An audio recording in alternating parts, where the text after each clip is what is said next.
जीवन का लक्ष्य क्या है? ये प्रश्न तो बहुत सीधा साधा मालूम पड़ता है, लेकिन शायद इससे जटिल और कोई प्रश्न नहीं। और प्रश्न की जटिलता यह है कि इसका जो भी उत्तर होगा वो गलत होगा। इस प्रश्न का जो भी उत्तर होगा वो गलत होगा। ऐसा नहीं कि एक उत्तर गलत होगा और दूसरा सही हो जाएगा। इस प्रश्न के सभी उत्तर गलत होंगे, क्योंकि जीवन से बड़ी और कोई चीज नहीं है जो लक्ष्य हो सके। जीवन खुद अपना लक्ष्य है। जीवन से बड़ी और कोई बात नहीं है जिसके लिए जीवन साधन हो सके और जो साध्य हो सके। और सारी चीजों के तो साध्य और साधन के संबंध हो सकते हैं, जीवन का नहीं। जीवन से बड़ा और कुछ भी नहीं है। जीवन ही अपनी पूर्णता में परमात्मा है। जीवन ही वो जो जीवंत ऊर्जा है हमारे भीतर, वो जो जीवन है पौधों में, पक्षियों में, आकाश में, तारों में, वो जो हम सबका जीवन है, वो सबका समग्रीभूत जीवन ही तो परमात्मा है। ये पूछना कि जीवन का क्या लक्ष्य है, यही पूछना है कि परमात्मा का क्या लक्ष्य है। ये बात वैसी ही है जैसे कोई पूछे प्रेम का क्या लक्ष्य है, जैसे कोई पूछे आनंद का क्या लक्ष्य है। आनंद का क्या लक्ष्य होगा, प्रेम का क्या लक्ष्य होगा, जीवन का क्या लक्ष्य होगा। संसार में दो तरह की चीजें हैं। एक जो अपने आप में व्यर्थ होती हैं, उनकी सार्थकता इसमें होती है कि वो किसी सार्थक चीज तक पहुंचा दें। उन चीजों को साधन कहा जाता है, वो मीन्स होती है। एक बैलगाड़ी है, उसका अपने में क्या लक्ष्य? कुछ भी नहीं, लेकिन उसमें बैठ के कहीं पहुंच सकते हैं। तो अगर पहुंचना लक्ष्य में हो तो बैलगाड़ी साधन बन सकती। एक तलवार का अपने आप में क्या लक्ष्य? लेकिन अगर लड़ना हो, लड़ना लक्ष्य हो तो तलवार साधन बन सकती।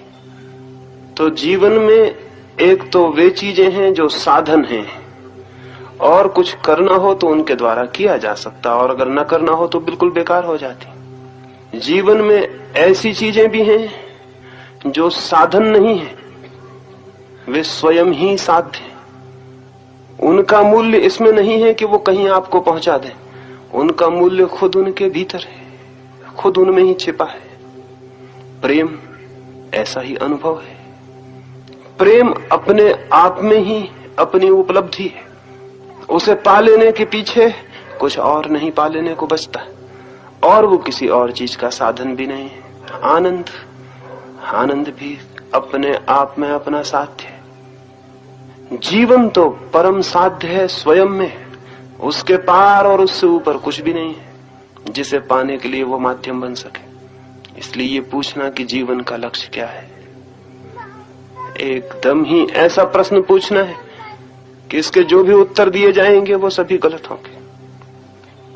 लेकिन हम पूछते हैं, और पूछना हमारा सब प्रयोजन है, अर्थपूर्ण है। हम इसलिए पूछते हैं क्योंकि हमें जीवन का पता ही नहीं कि वो क्या है। अगर हमें ये पता होता कि जीवन क्या है तो हम कभी ना पूछते कि उसका लक्ष्य क्या है। जिसने कभी प्रेम नहीं किया वो पूछ सकता है कि प्रेम का लक्ष्य क्या है, और जिसने कभी आनंद नहीं जाना वो पूछ सकता है कि आनंद का लक्ष्य क्या है। लेकिन जिसने प्रेम को जाना है, उसके जानने में ही उसके लक्ष्य को भी पालेगा, और नहीं पूछेगा कि प्रेम का लक्ष्य क्या है। इसलिए जब कोई ये पूछता है कि जीवन का क्या लक्ष्य है, तो मैं जानता हूं कि वो इसलिए पूछ रहा है कि उसे जीवन का ही पता नहीं। अगर जीवन का पता हो तो कोई उसका लक्ष्य नहीं पूछेगा। जीवन खुद है अपना लक्ष्य। लेकिन चूंकि हमें जीवन का ही पता नहीं है कि जीवन क्या है, इसलिए हम पूछते हैं कि जीवन का लक्ष्य क्या है। और जिसे हम जीवन जानते हैं वो बिल्कुल जीवन नहीं है। हम किसे जीवन जानते हैं? जन्म ले लेने से मृत्यु लेने तक का जो उपक्रम है उसे हम जीवन समझते हैं। वो जीवन नहीं है, वो धीरे धीरे मरने का नाम है। उसका जीवन से क्या संबंध? बच्चा पैदा होने के बाद मरना शुरू हो जाता है। आप जिसको जन्मदिन कहते हैं वो मृत्यु की घड़ी है, शुरुआत है मृत्यु की। 70 वर्ष बाद वो मरेगा, 100 वर्ष बाद मरेगा। मरना आकस्मिक नहीं है कि अचानक आ जाता है, रोज रोज हम मरते जाते हैं, धीमे धीमे मरते जाते हैं। मरने की लंबी क्रिया है, लंबी प्रोसेस है। जन्म से लेकर मृत्यु तक हम मरते हैं, रोज मरते जाते हैं, थोड़ा थोड़ा मरते जाते हैं। इसी मरने की लंबी क्रिया को हम जीवन समझ लेते हैं। ये जो लंबी ग्रेजुअल डेथ है, ये जो धीमे धीमे मरते जाना है रोज रोज, इसी को हम समझ लेते हैं कि जीवन है। कल और आज में आप थोड़ा मर चुके, नहीं तो आप बूढ़े नहीं हो सकते थे। कल आप और थोड़े मर जाएंगे। रोज हम मर रहे हैं, इस मरने को हम जीवन समझते हैं। तो प्रश्न खड़ा हो जाता है कि इस जीवन का लक्ष्य क्या है, जिसमें हम पैदा होते, जन्मते और मरते, और रोज रोज वही रिपीटिशन, वही दोहराना, वही सुबह उठाना, वही सांझ सो जाना, वही भोजन, वही कपड़े, वही झगड़े, वही संघर्ष, यही सब रोज रोज। इसका अर्थ क्या है, इसका प्रयोजन क्या है? तो हम पूछते हैं कि जीवन का लक्ष्य क्या है। मैं आपसे पहली बात तो ये निवेदन कर दूं कि ये जीवन ही नहीं है जिसको आप जीवन कह रहे हैं, और इसका आप कोई भी लक्ष्य बना ले, वो कोई भी लक्ष्य इसको जीवन ना बना सकेगा। ये जीवन है ही नहीं, ये तो लंबी मरने की प्रक्रिया है। और इसीलिए तो इसे हम जीवन कहते हैं। लेकिन न तो इसमें हम आनंद को जान पाते हैं, न हम शांति को जान पाते, न हम प्रेम को जान पाते, न हम प्रकाश को जान पाते। कोई सौंदर्य का अनुभव जीवन में नहीं हो पाता। होगा कैसे? मरने की प्रक्रिया में होगा कैसे? मरने में होगा दुख, मरने में होगी पीड़ा, मरने में होगी चिंता, मरने में होगा अंधकार। रोज बढ़ता हुआ अंधकार जीवन को घेरता चला जाता। इसीलिए तो लोग कहते हैं कि बचपन के दिन बड़े सुख के दिन थे। कैसी अजीब बात है। अगर जीवन विकसित हो रहा है तो बुढ़ापे के दिन सबसे ज्यादा सुख के दिन होना चाहिए। बचपन के दिन क्यों? बचपन तो थी शुरुआत, बुढ़ापा है पूर्णता, तो दिन होने चाहिए सुख के, बुढ़ापे के। अगर जीवन बढ़ा है तो आनंद बढ़ना चाहिए।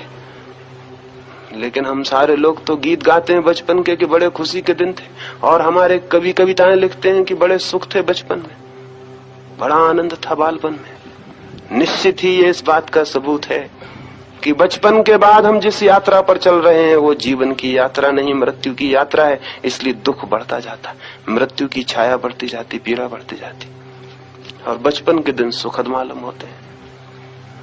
ठीक कोई आदमी जिएगा और जीवन को अनुभव करेगा तो रोज रोज उसका आनंद बढ़ता जाना चाहिए। विकास का अर्थ यही होगा। तो ये विकास होता है जीवन में या पतन? हम नीचे उतरते हैं या ऊपर जाते? बचपन की सुखद स्मृति गलत जीवन का सबूत है। जीवन ठीक से नहीं जिया गया, जाना नहीं गया, पहचाना नहीं गया, लेकिन इसको हम मान लेते हैं कि जीवन है। ये जीवन नहीं है, ये जीवन हो भी नहीं सकता। जीवन की हमें गंध भी नहीं है, जीवन के स्वरों का हमें कोई बोध भी नहीं है कि कहां जीवन का संगीत छिपा है। बुद्ध के पास एक बूढ़ा भिक्षु आया। बुद्ध ने उस भिक्षु को पूछा, तेरी उम्र क्या है? उस भिक्षु ने कहा 4 वर्ष। वो बूढ़ा था। बुद्ध और उनके आसपास के भिक्षु हैरान हुए। सोचा बुद्ध ने शायद मेरे समझने में हो गई है भूल। पूछा फिर, मेरे मित्र तेरी उम्र क्या है? उस बूढ़े ने कहा, मैंने निवेदन किया 4 वर्ष। बुद्ध ने कहा, बड़ी हैरानी में डाल दिया तुमने। प्रतीत होते हो कोई 70 वर्ष तुम्हारी उम्र होगी, कहते हो 4 वर्ष। किस हिसाब से गणना करते हो? उस बूढ़े ने कहा, 4 वर्ष के पहले जो था वो जीवन नहीं था, उसकी मैं गिनती नहीं करता। इधर 4 वर्षों से जीवन की सुगंध मिलनी शुरू हुई, इधर 4 वर्षों से चित्त हुआ शांत, इधर 4 वर्षों से निर्विचार हुआ, इधर 4 वर्षों से भीतर झांका। जो जीवन है, बाहर तो थी मृत्यु, जीवन था भीतर, और मैं बाहर ही देखता रहा। तो मैंने मृत्यु को जाना था 4 वर्ष पहले। उस उम्र को कैसे जीवन की उम्र बताऊं, वो मेरी गणना में नहीं आती। बुद्ध ने अपने भिक्षुओं से कहा, भिक्षुओं सुन रखो मन में, इस आदमी ने जिंदगी को नापने की नई बात बताई है, और आज से मेरे भिक्षुओं की उम्र उसी दिन से नापी जाए जिस दिन से उनको शांति मिले, वो जीवन को अनुभव करे। उसके पहले की उम्र को जोड़ने की अब कोई जरूरत नहीं। कौन सी बात भीतर दिखाई होगी उस बूढ़े भिक्षु को, क्या दर्शन हुआ होगा, कौन है, क्या है भीतर? कोई उसे आत्मा कहे, परमात्मा कहे, उचित तो यही है कि हम उसे जीवन कहें। जीवन है भीतर, जीवंत कोई धारा, कोई चेतना भीतर है, और उसके ऊपर एक खोल है शरीर की। शरीर मरण धर्मा है। शरीर को जो जीवन मान लेता है वो मृत्यु को ही जीवन समझ के जी लेता है, और तब होता है बहुत दुख और बहुत पीड़ा। और इस पीड़ा और दुख में वो पूछने लगता है क्या है लक्ष्य, क्योंकि इस दुख पीड़ा में कोई लक्ष्य तो दिखाई पड़ता नहीं। इस दुख पीड़ा में, इस रोज के दैनंदिन अंधकार में कोई अर्थ, कोई अभिप्राय, कोई मीनिंग तो दिखाई पड़ता नहीं। तो मन में प्रश्न उठने लगता है क्या है इस जीवन का अर्थ। ठीक है पूछने वाला, लेकिन उसको निवेदन कर दें, पहली बात ये जीवन ही नहीं है जिसका वो अर्थ पूछ रहा है। जीवन उसे हम जानते नहीं है, क्योंकि जो उसे जान लेता है वो अर्थ नहीं पूछता, क्योंकि उसे पा लेना ही उसका अर्थ है। वो स्वयं साध्य है, उसके पार फिर पा लेने को कुछ भी नहीं है। उसे पा लेना, उस जीवन को जान लेना, उस जीवन के साथ एक हो जाना, सब कुछ पा लेना है, क्योंकि उसके बाद मन में कोई अभाव नहीं रह जाता, कोई कामना नहीं रह जाती, कोई मांग नहीं रह जाती। मन सब भांति शांत, तृप्त और संतुष्ट हो जाता है। वो जो परम विश्राम, परम संतुष्टि है, वही उस जीवन को पाने से और जानने से मिल जाती है। उसका पाप आपको लगेगा, मुझको नहीं। तो जीवन का लक्ष्य है जीवन को पा लेना। जीवन का लक्ष्य है जीवन को पा लेना। हम जीवित नहीं हैं, हम करीब करीब मृत हैं, और हम जो भी करते हैं, जो भी श्रम करते हैं, जो भी मेहनत करते हैं इस जीवन को खड़ा करने की, जो कि झूठा है, जो कि सच्चा नहीं, उस सारी मेहनत और श्रम का सिवाय इसके कोई परिणाम नहीं होता कि हम रोज रोज अपनी ही मेहनत से अपनी ही कब्र के करीब पहुंचते चले जाते हैं। एक गांव के बाहर एक फकीर का झोपड़ा था। कुछ यात्री वहां से आए और उन्होंने उस फकीर से पूछा, गांव का रास्ता किधर है, बस्ती कहाँ है? उस फकीर ने कहा, बस्ती? सच में ही बस्ती जाना चाहते हो या कि मरघट? उन लोगों ने कहा, कैसे अजीब आदमी हो, हम कह रहे हैं कि हम बस्ती जाना चाहते हैं, इसको पूछने की क्या जरूरत है कि मरघट जाना चाहते हैं? उसने कहा, मैं ठीक से पूछ लूं ताकि ठीक जगह बता सकूं, क्योंकि कई लोग ऐसी भूल में हैं, कई लोग ऐसी भूल में हैं कि वो मरघट को बस्ती समझते हैं, बस्ती को मरघट। इसलिए मैंने पूछा, कहीं तुम भी तो उसी भूल में नहीं हो। उन लोगों ने सोचा हो किसी पागल फकीर से मिलना हो गया है, लेकिन फिर भी कोई और वहां नहीं था, रास्ता उसी से पूछना पड़ा। उसने कहा, बाएं तरफ चले जाओ, और देखो भूल के भी दाएं तरफ मत जाना, दाएं तरफ मरघट, बाएं तरफ बस्ती। वो लोग बाएं तरफ गए, 3 मील चलने के बाद मरघट में पहुंच गए। वो बहुत हैरान और परेशान हुए। उन्होंने कहा, पहले शक हुआ था उस आदमी पे, अजीब पागल है, मरघट में पहुंचा दिया। वापस लौटे, बहुत गुस्से में थे। वो फकीर वहां बैठा था। उन्होंने कहा कि तुम पागल मालूम होते हो, हम बस्ती जाना चाहते थे, तुमने मरघट भेज दिया। वो फकीर बोला, बहुत दिनों बाद मुझे खुद ये अनुभव हुआ है, जिसको तुम बस्ती कहते हो वो तो रोज उजड़ती, उसमें तो कोई रोज मरता, उसको मैं बस्ती कैसे कहूं? लेकिन जहां तक मरघट का सवाल है, वहां जो लोग बसे हैं वो कभी भी वहां से जाते नहीं, वहीं बसे। तो मैं मरघट को बस्ती कहता हूं, और बस्ती को क्योंकि वहां तो टिकटें लगी हुई हैं मरने वालों की, एक आज मरेगा, दूसरा कल, परसों तीसरा, रोज वहां कोई मरेगा। तो जहां रोज कोई मरता हो उसको कैसे बस्ती कहूं? मरघट से मैंने आज तक किसी को उजड़ते नहीं देखा, जाते नहीं देखा, मरघट से किसी को मरते नहीं देखा। जो मरघट में बस गया सदा के लिए, हमेशा के लिए, तो उसको मैं बस्ती कहता हूं। शायद ही उनकी समझ में आई हो बात कि वो फकीर क्या कहता था। हो सकता है आपकी समझ में आ जाए कि वो क्या कहता था। बहुत मुश्किल से ये बात समझ में आती है, लेकिन ये बात सच है। जिसको हम बस्ती कहते हैं वो क्या है? रोज रोज मरघट में तो बदल जाती है हमारी बस्ती। जहां हम खड़े हैं वहां कितने लोग नहीं मर चुके हैं। असल में हम खड़े ही इसलिए हो सके हैं कि बहुत लोग मर गए हैं, नहीं तो हम खड़े भी नहीं हो सकते थे। हजारों लाशों पर एक एक आदमी खड़ा है। अपने बाप की लाश पर बेटा खड़ा है, अपनी माँ के लाश पर उसकी पुत्री खड़ी है। हम सब अपने माँ बाप की लाशों पर खड़े हैं। वो न मरे तो हम जिंदा नहीं रह सकते। वो मरते हैं, उजड़ते हैं, जगह खाली होती, हम बसते हैं, और हम बस भी नहीं पाते कि हमारे बच्चे बसने को आ जाते हैं और हम विदा हो जाते हैं। ऐसा बदलता हुआ मरघट है जिसको हम बस्ती कहते हैं। और ऐसी ही बदलती और मरती हुई हमारी जिंदगी है जिसको हम जीवन कहते हैं। वो भी जीवन नहीं है। वहां भी रोज रोज हमारे भीतर मरता जाता है। कुछ वैज्ञानिक कहते हैं शरीर में सैकड़ों कोष्ठ हैं, सैकड़ों सेल हैं, वो रोज मर रहे हैं। वो मर मर के बाहर निकल रहे हैं। 7 साल में पूरा शरीर मर के बदल जाता है, दूसरा शरीर आ जाता है। 7 साल में आपके शरीर में कुछ भी नहीं बचता जो पुराना हो, सब मर जाता है। नई नई चीजें उसका स्थान ले लेती हैं। आप भी एक बस्ती की तरह हैं जिसमें लोग मर रहे हैं और नए आ रहे हैं। करोड़ों कीटाणुओं से मिलकर आपका शरीर बना, उसमें लोग मरते जा रहे हैं, नए कीटाणु आते जा रहे हैं। मुर्दा चीजें शरीर के बाहर निकल रही हैं। आपको ख्याल भी ना होगा। आप बाल को काटते हैं, दर्द क्यों नहीं होता? हाथ को काटिए, दर्द होता है। नखून को काटते हैं, दर्द क्यों नहीं होता? नखून शरीर का मरा हुआ हिस्सा है, बाल मरे हुए हिस्से, मरे हुए सेल हैं, वो निकल रहे हैं, इसलिए उनको काटने से कोई तकलीफ नहीं होती। वो मरे हुए हिस्से हैं, वो निकलते जा रहे हैं शरीर के बाहर, उनकी जगह नए हिस्से जगह लेते जा रहे हैं। शरीर भी खुद एक बस्ती है जिसमें मरघट बना हुआ है। 24 घंटे कुछ चीज मर रही, नई चीज बन रही है। बड़ी बस्ती भी एक मरघट है, छोटा शरीर भी एक मरघट है। और आपके चित्त में क्या है? कल जो विचार था वो आज नहीं होगा, परसों जो ख्याल थे वो आज नहीं है। मर गए, वो नए ख्याल आ गए। बचपन में जो सोचा था वो आज है। कहां गए वे ख्याल, कहां गई वे कामनाएं, कहां गए वे विचार? जवानी आते आते सब बदल गया है। दूर है जवानी तो। आज रात जो सोचा है वो सुबह साथ होता है। एक आदमी सांझ को तय करता है कल सुबह 4 बजे उठेंगे, और 4 बजे वही आदमी सोचता है क्या जरूरत है, फिर देखेंगे, सोए रहो।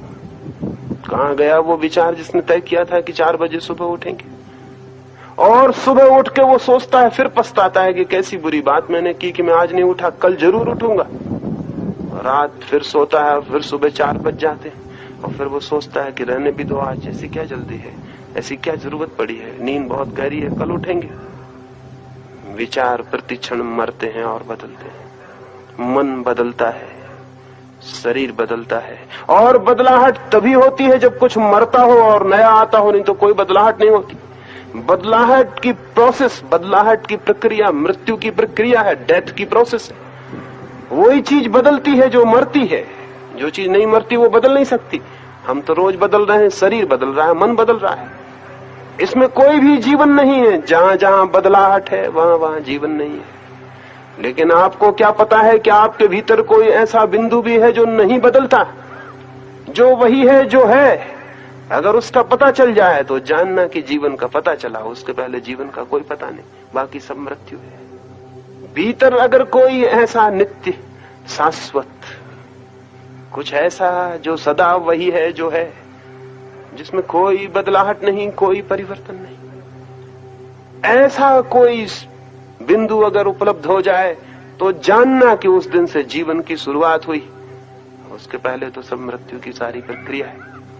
इस मृत्यु की प्रक्रिया में, इस मरने की धारा में हम जो भी करेंगे इससे कोई फर्क नहीं पड़ता कि आप क्या करते हैं। आप दुकान करते हैं कि नौकरी, कि घर बसाते हैं, कि पत्नियों और बच्चों को पालते हैं, या कि घर द्वार छोड़ के साधु हो जाते हैं, सन्यासी हो जाते हैं, या कि जीवन के सामान्य क्रम में जीते हैं, या जीवन को छोड़कर उल्टे बहने लगते हैं, जीवन के विरोध में, सन्यास में, संसार के विरोध में चलने लगते हैं।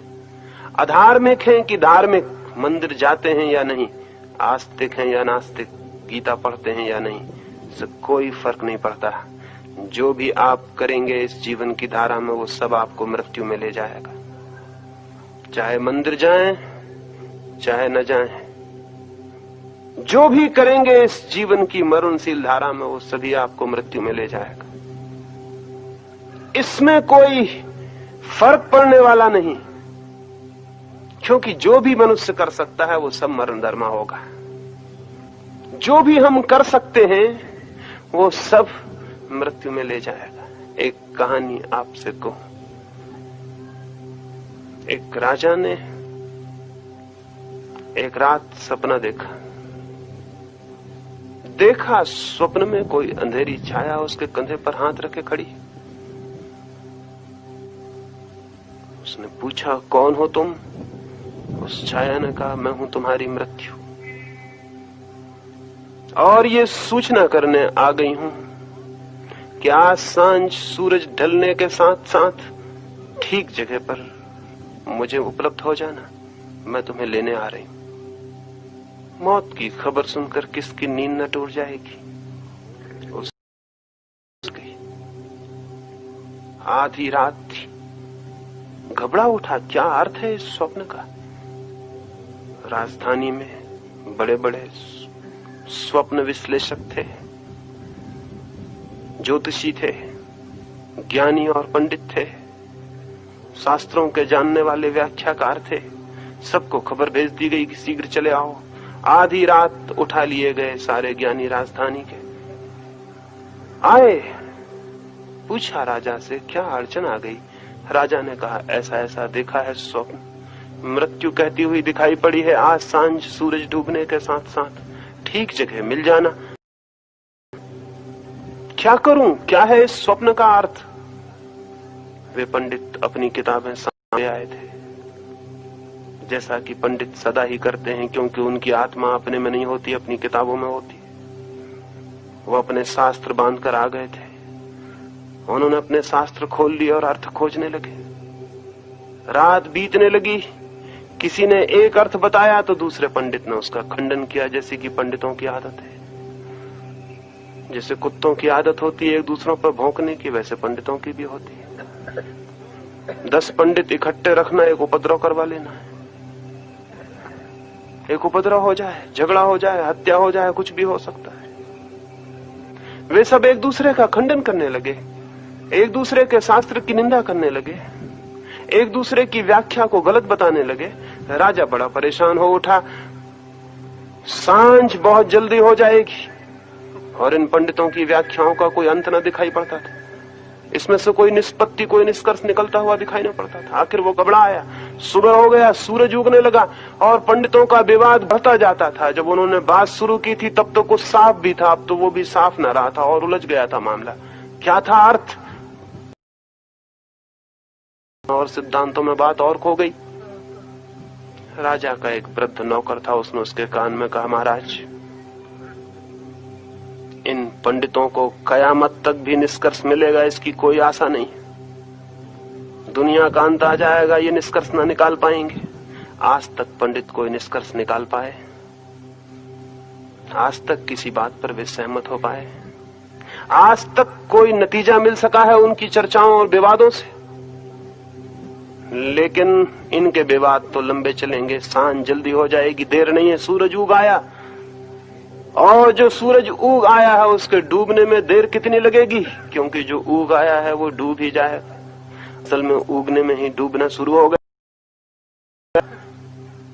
तो अच्छा होगा ये इन्हें व्याख्या करने दें।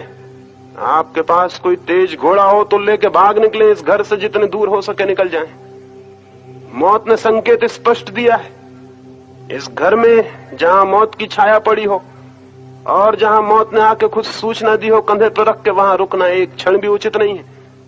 राजा को बात समझ में पड़ी। पंडित अपना विवाद करते रहे, राजा भागा। उसके पास तेज घोड़ा था। तेज घोड़े पर बैठकर उसने यात्रा शुरू की। भागा वो प्राणों को छोड़कर, अपनी उस पत्नी को जिससे उसने बार बार कहा था, तेरे बिना एक क्षण भी जीवन असंभव है। उसकी भी उसे याद ना आई कि उससे विदा मांग ले।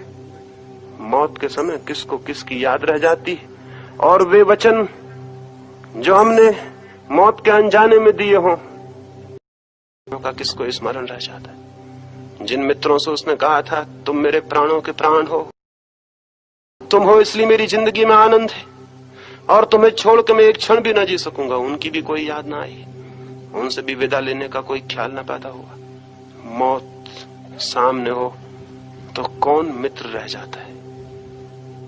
भागा। उस दिन न उसे प्यास लगी और न भूख, न उसने पानी पीने को घोड़ा रोका और न भोजन करने को।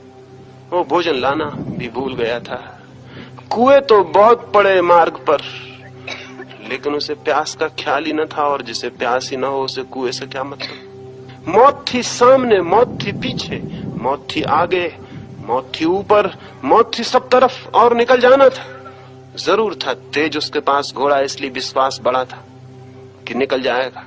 कोई साधारण आदमी का घोड़ा नहीं था, कोई खच्चर नहीं था, राजा का घोड़ा था। राजा बड़ा था, उसके पास घोड़ा भी बड़ा था। सोचा कि मेरा तेज घोड़ा अगर नहीं ले जा सकेगा तो कौन ले जाएगा, इसलिए निश्चिंत था, हिम्मत से डटा था घोड़े पर। सांझ होते होते वो निकल गया। सूरज ढलने को आ गया था। जो उगता है वो ढलता भी है, उस दिन भी सूरज ढलता ही ढलेगा ही। ऐसा तो कोई दिन होता नहीं कि सूरज न ढले, तो उस दिन भी ढला। राजा ने घोड़ा एक वृक्ष से बांधा, एक बगीचे में, एक गांव के बाहर। सूरज की आखिरी किरण नीचे डूबने लगी। वो घोड़ा बांध भी नहीं पाया था कि उसे एहसास हुआ कि कोई उसके कंधे पर हाथ रखे खड़ा है। पीछे लौट कर देखा, वही छाया, वही सपना, वही रात की मौत खड़ी थी। वो तो घबराया, उसके तो प्राण कब गए। क्या इतनी दौड़ धूप व्यर्थ हो गई? क्या ये दिन भर का परिश्रम और दिन भर की भूख प्यास सब उसे याद आ गई। और उसने कहा तुम कौन हो? मौत ने कहा रात ही तो खबर दी थी मैंने, और खबर इसीलिए दी थी कि मैं खुद डरी हुई थी कि तुम इस बगीचे में, इस झाड़ के नीचे तक आ सकोगे कि नहीं। यहां तुम्हारे मरने का समय और स्थान तय है। घोड़ा तुम्हारा तेज हो, उसे मैं धन्यवाद देती हूँ। ठीक वक्त पर तुम्हें ठीक जगह ले आया। मैं खुद घबराई हुई थी कि कैसे होगा ये, तुम हो इतने दूर, कैसे आ पाओगे इस जगह। लेकिन घोड़ा सच राजा, घोड़ा तुम्हारा तेज है, एक राजा का ही घोड़ा है, ठीक वक्त पर ठीक जगह ले आया। धन्यवाद है तुम्हारे घोड़े का। जिससे दिन भर भागा, सांझ उससे मिलना हो गया। जिससे भागा था उससे ही मिलना हो गया, और भागना बन गया माध्यम पहुंचने का वहां जहां से बचना था। ये कहानी कोई एक राजा की नहीं, सभी की कहानी। बात दूसरी है, किसी के पास थोड़ा कमजोर घोड़ा है, किसी के पास थोड़ा तेज। कोई जरा धीमे दौड़ रहा है, कोई जरा तेजी से दौड़ रहा है। किसी की दौड़ उदयपुर तक है, किसी की दौड़ दिल्ली तक है, किसी की और आगे तक है। अपने अपने घोड़े हैं, अपनी अपनी दौड़ है।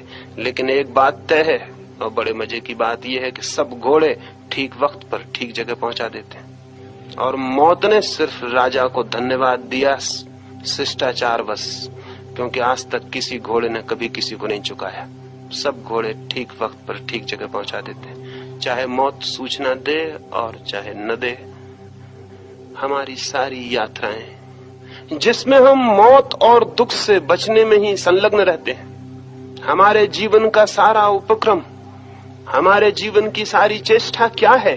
दुख से बचने की चेष्टा है, मृत्यु से बचने की चेष्टा है, सदा बने रहने की चेष्टा है, जीवन को पकड़े रहने की चेष्टा है। सारे जीवन उपक्रम क्या है हमारा?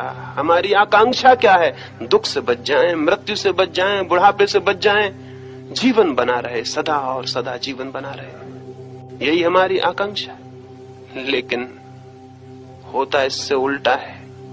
पहुंचते हैं दुख में, पहुंचते हैं बुढ़ापे में, पहुंचते हैं मृत्यु में। ये हमारी आकांक्षा ही रह जाती है। जो फलित होता है वो ये कि उस दरख्त के नीचे हम पहुंच जाते हैं जहां काली छाया कंधे पर हाथ रख देती। जीवन भर की खोज का अगर ये परिणाम है, और अगर जीवन भर की ये निष्पत्ति है, तो क्या इसे हम जीवन कहें? जिस जीवन में अंत में मृत्यु के फूल लग जाते हों, क्या उसे हम जीवन कहें? बीज हमने बोए हों अमृत के और फल लगते हों मृत्यु के, तो क्या ये ख्याल नहीं आता कि वो बीज मृत्यु के ही रहे होंगे, अमृत के ना रहे होंगे? आम बोए और कड़वे विषाक्त फल लग जाएं, तो क्या ये ख्याल ना आएगा कि हमारे बीज ही गलत रहे होंगे? क्योंकि जो फल में प्रकट हुआ है वो अगर बीज में मौजूद न था तो आएगा कहां से? वो बीज ही कड़वे रहे होंगे, वे बीज ही आम के न रहे होंगे, वे नीम के ही रहे होंगे। और हमने बीज को समझने में ही भूल की होगी।